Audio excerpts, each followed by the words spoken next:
If you drive a Mark II Citroen C3 that is model year 2009 to 2016, or a Mark I DS3 which is model year 2009 to 2019, stop right now. I am serious. You might be sitting on a ticking time bomb, and at least one person has already been killed by their own Citroen. Now, we're all familiar with car manufacturer recalls and technical service bulletins, but right now tens of thousands of these Citroen models have been hit with a rare and terrifying order: do not drive. And it's not just a polite recall letter that we're talking about. This is a French, UK and Europe-wide stop drive notice that's been issued on the 20th of June due to exploding airbags linked to a death. This order was issued after a French woman in June was killed when the airbag was deployed during a crash and sent metal fragments into her face, causing fatal injuries. The airbag is supposed to save you, not kill you with shrapnel. Owners have been told to book their vehicles in to be rectified as early as possible and do not drive them in the meantime. Dealers have been told to halt sales on any used stock they may have, and effectively owners are now stranded with their cars. Yep, sacre bleu. This is a major mess up. If you have one of these cars, do not drive them. In fact, technically, you are no longer insured to drive those cars because of this notice. So anyway, in this video, I'll break down exactly what's happening, what it means for drivers, and what Citroen's doing about it, or not doing, as the case may be, and what about those used models. A brown car guy.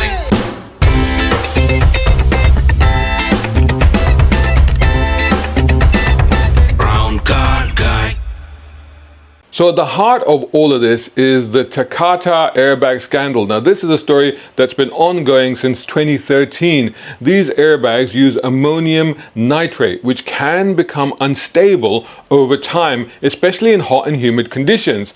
And when they deploy, they can explode. And in this particular case, shoot metal shrapnel into the cabin, and most terrifyingly of all, potentially into the face of the driver. Apparently, these airbags globally have actually already killed 30 people.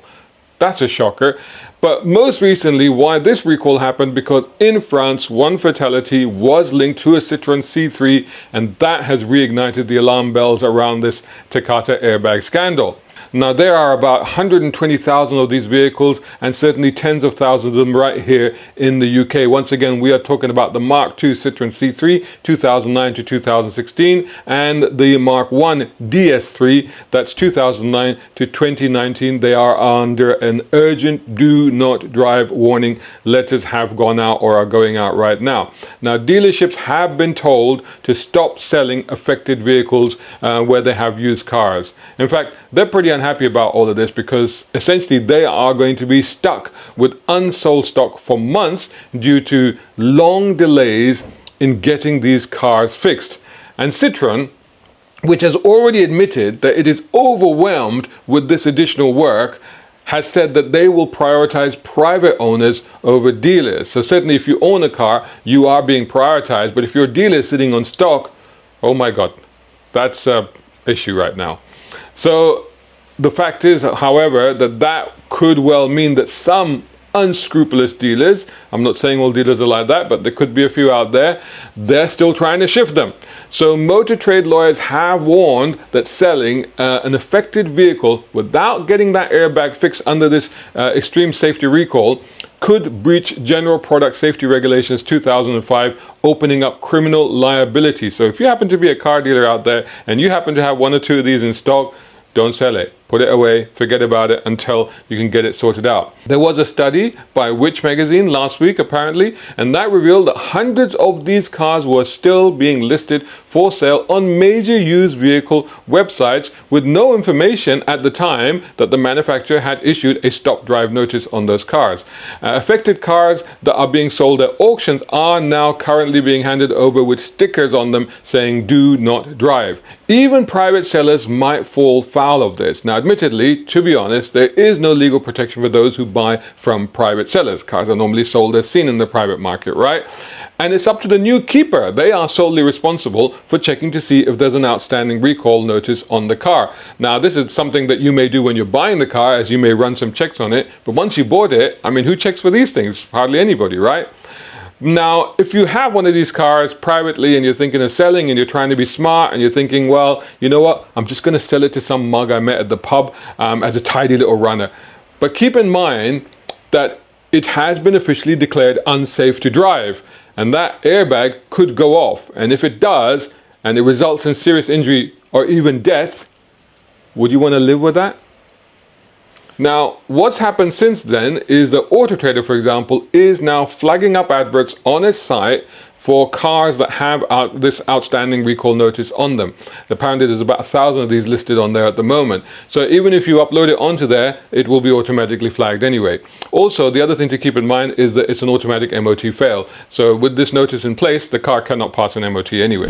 So hey, if you're finding this video useful, helpful, informative, or just plain shocking, and I know that this may seem counterintuitive, but don't forget to hit like, but also subscribe if you're not already doing so, and share this video with others so everybody can be aware of what's going on with these particular Citroens and why they should not sell them and certainly should not buy them. Also, support independent journalism channels like mine through things like Patreon, Coffee, and also a YouTube membership right here on this channel. Or even better, I've got 3 books out at the moment: an all-action war on cars thriller, a collection of mind-blowing short stories, and my how-to guide to doing what I do. They're all available on Amazon and Kindle Unlimited. Go check them out, and it'd be greatly appreciated if you buy a copy. All links in the description.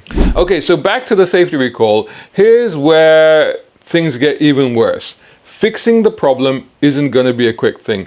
Citroen dealers just can't keep up with it. Some owners are being told that the earliest that they can get their airbag replaced is next year, 2026. If you own one of these cars, can you imagine having it just sitting around for the rest of the year, taking up space until you can get it over to the dealer and get it fixed? And as I've mentioned, don't even think about selling. That's just not a good idea right now.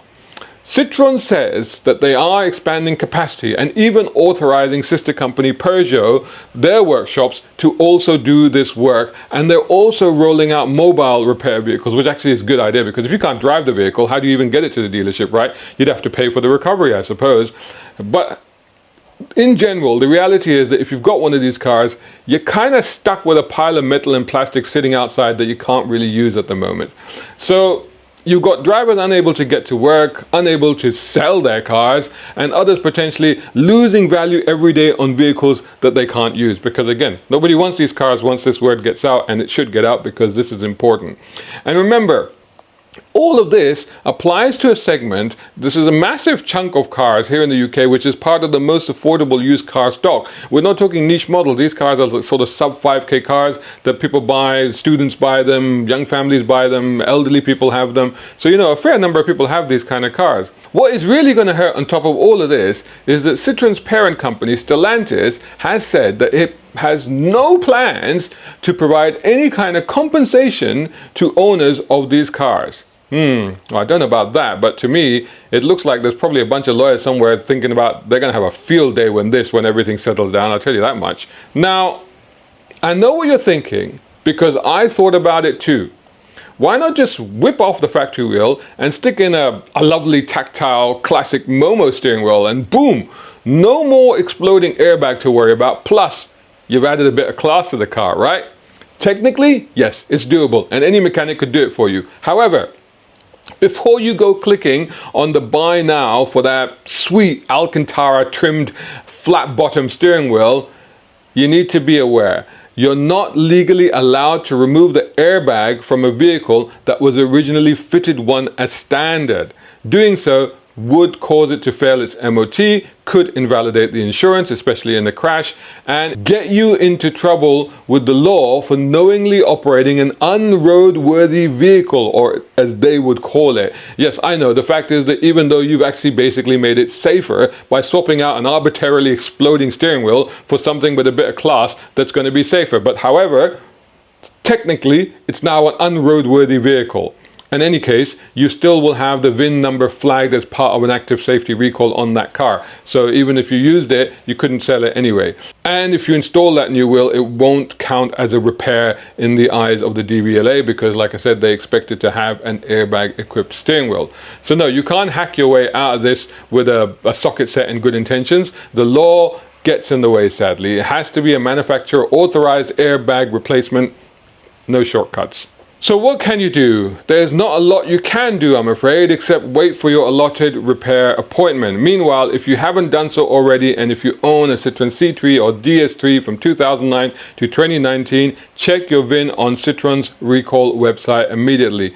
Do not drive it. Like I said, if it's affected, you absolutely should not drive it because the damn thing could kill you. Call your local dealer and push them to get you a fix as soon as possible, although be aware there's already a long waiting list. And certainly don't try to sell one, and certainly don't buy one if you see one for sale. You may see some of these cars going really cheap right now. Buyer beware. There's a reason for that. Do not touch them with a barge pole. This is one of the most serious recalls in UK motoring history, so like I said, help spread the word. Share this video with anyone who either might have one of these cars, might be thinking of buying them, or is generally buying and selling cars. Just make sure everybody out there knows about this. Anyway, sorry about this terrible news when it comes to these Citroen cars, but I hope you found it useful and informative. Make sure that you've done the usual, like, share, subscribe on your way out, and I'll catch you all in the next video. Shout out time, guys. Thank you so much. Hey, if you enjoy my content, why not get involved? Buy me a coffee. You can do that at either of these links, or if you're watching on YouTube, buy me a thanks or take out a membership. It all helps. It really does.